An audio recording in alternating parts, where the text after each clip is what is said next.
Wow, this movie makes the video nasties of the 70s and 80s look like the Teletubbies. 911?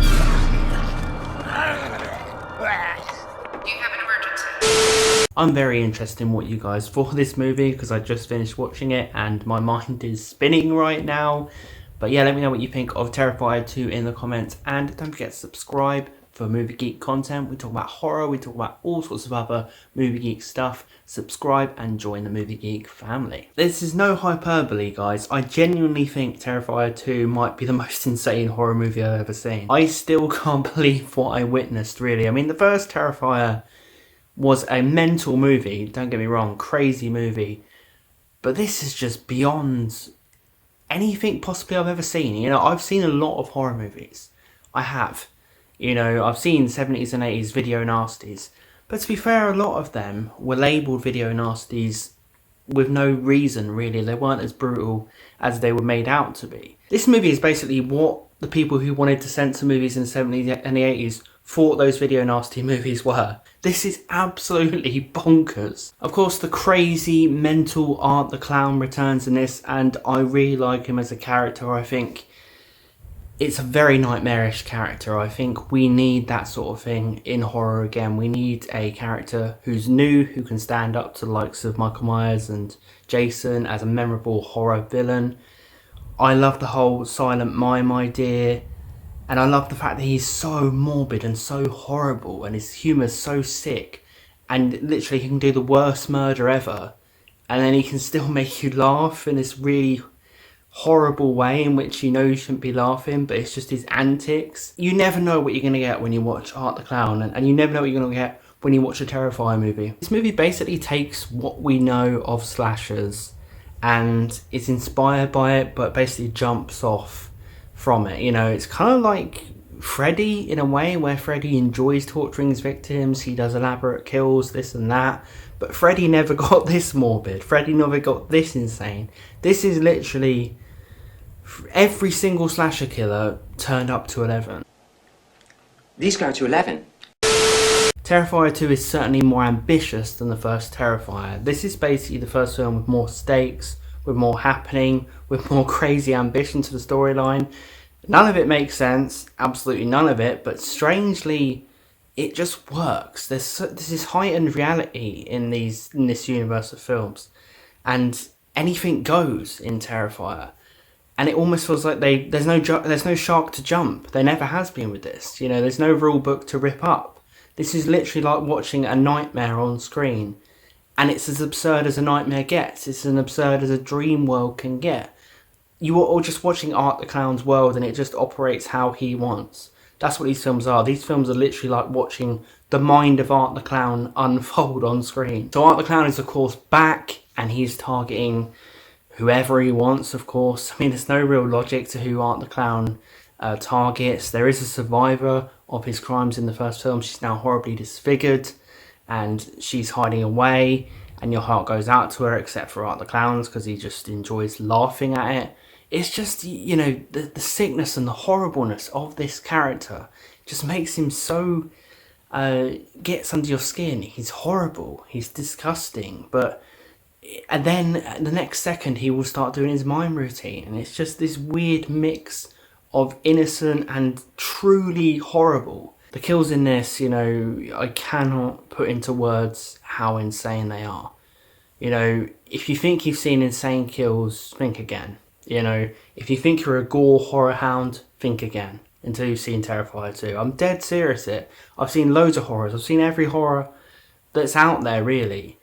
This is literally, the camera doesn't turn away, it doesn't pull away, it zooms in on literally the most brutal kills I've ever seen on screen. Mixed with Art the Clown's sick, twisted enjoyment of this, and the creative ways he chooses to kill and torture people, and all of this, mixed with that, you can't look away, but you are literally squirming. You know, even if you are not squeamish, you will squirm at Terrifier 2, I guarantee it. Another thing I liked about the first Terrifier, and it's back in this one as well, is there is suspense to the film. You know, it's, even though it is primarily focused on Art the Clown ripping people apart, there is suspense.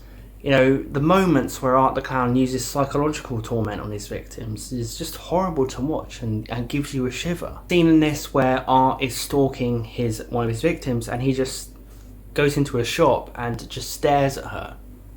And he just looks so disturbing, Art the Clown. You know, he just looks so wrong and out of place.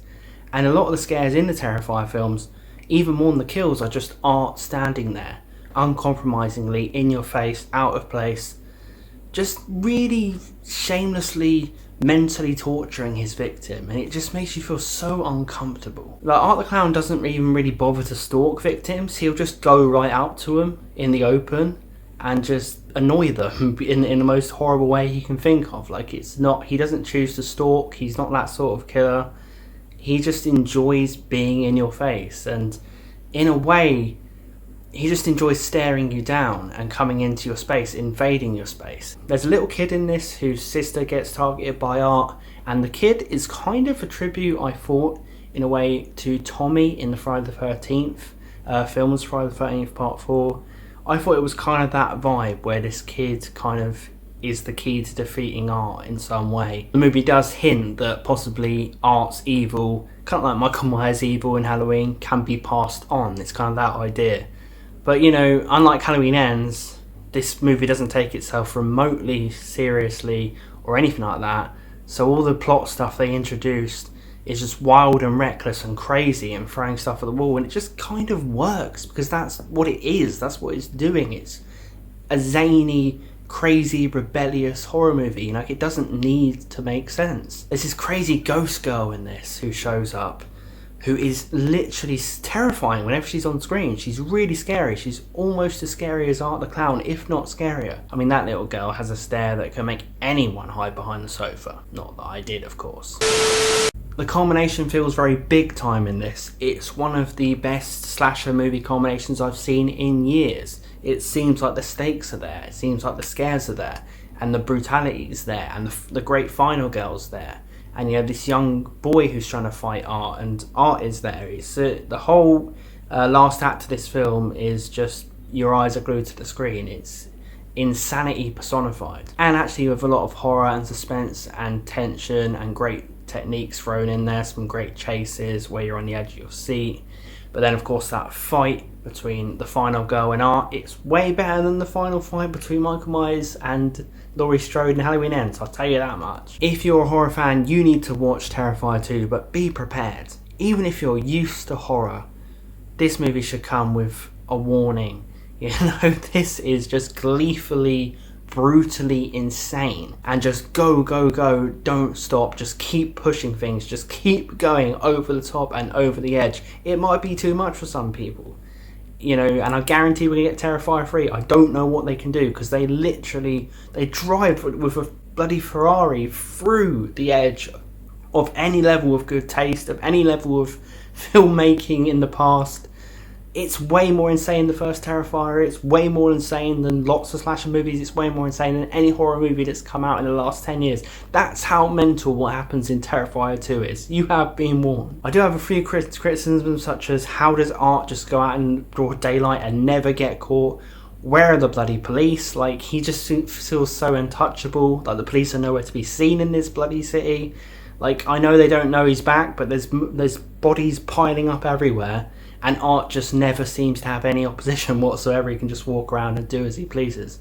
But I guess that goes along with the idea, again, that this is Art's world and he does what he wants. That dreamlike, trip-like, crazy situation. You know, this isn't a normal world in Terrifier. Maybe it would have been a little bit better if it had a little bit of logic. Maybe he runs into the police at some point, or something happened that was more logical in this instead of it just being nonsense. But as nonsense goes, it's high quality nonsense. Let me know what you guys think of Terrifier 2 in the comments. Let me know if you think it's better than the first Terrifier, if you agree with me and you never see anything like this movie. Let me know if you've seen a movie that is more brutal or more insane than this. I'll be very interested. Thanks for watching, everyone. Please subscribe to this channel, join the Movie Geek family for more horror content, for movie geek content, for cult movie content, for new release movie reviews, all sorts of good stuff. And I will see you guys next time.